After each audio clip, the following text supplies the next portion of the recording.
judge in the George Zimmerman case just made a key ruling this morning. She says 2 experts who analyze voices screaming on 911 calls cannot be used. George Howell joins me live now. George, what is in this ruling? Allison, let's start out by listening to that audio, because what you're listening to, the screams on that tape, is it Trayvon Martin? Is it George Zimmerman? Let's listen. Does he look hurt to you? I can't see him. I don't want to go out there. I don't know what's going on. So they're sending him. So you think he's yelling help? Yes. All right, what is your... Here's the deal. The prosecution brought in its own expert witnesses, and through their methodologies, they were basically trying to show that it was not George Zimmerman screaming for help. But what we're finding now, because of this ruling, now the prosecution cannot suggest that it was not George Zimmerman. They're basically saying that it was not George Zimmerman in self-defense of his life. This is a key piece, isn't it? Very important. And, you know, to explain this a little better, I want to go to Mark Nejame on the phone. He's a CNN legal analyst. And, Mark, explain to us, if you could, why this is important for the defense as opposed to the prosecution. Well, this is a devastating blow to the prosecution's case.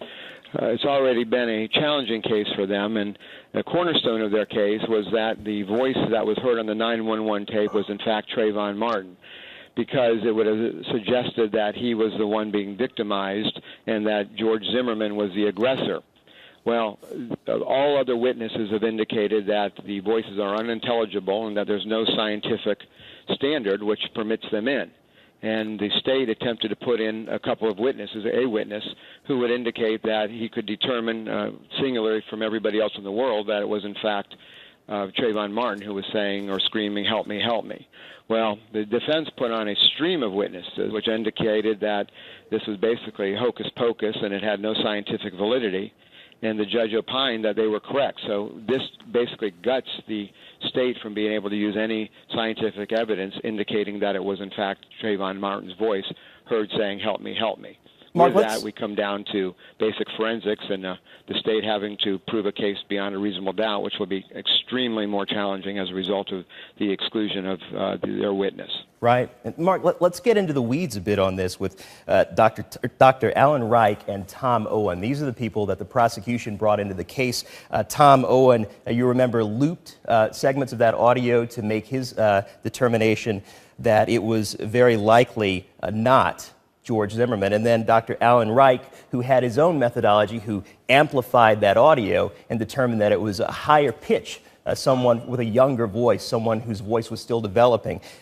What does it mean now, though, as far as looking at their methodologies? Is that what it came down to make sure that, you know, they can't be heard in this case?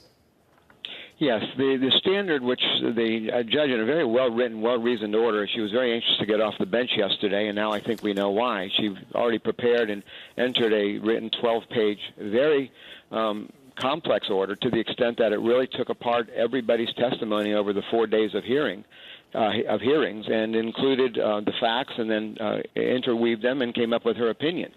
Well, basically, what she's saying, I mean, a lot of things, but she put the most credence on Dr. French, a world-renowned expert in the area, who basically considers any other opinion to be embarrassing. And what the state was trying to get in is that their witness, who ended up having a financial vested interest in the method that he used, because he gets a commission on it, but basically needs 16 seconds of tape.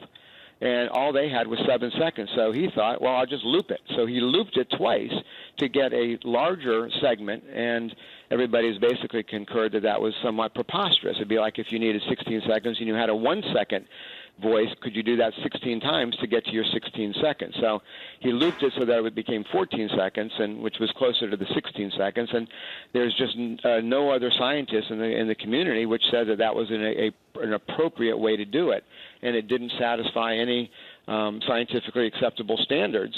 And accordingly, I think the judge, which is what we were saying previously, made the correct legal ruling. It's simply not scientifically acceptable.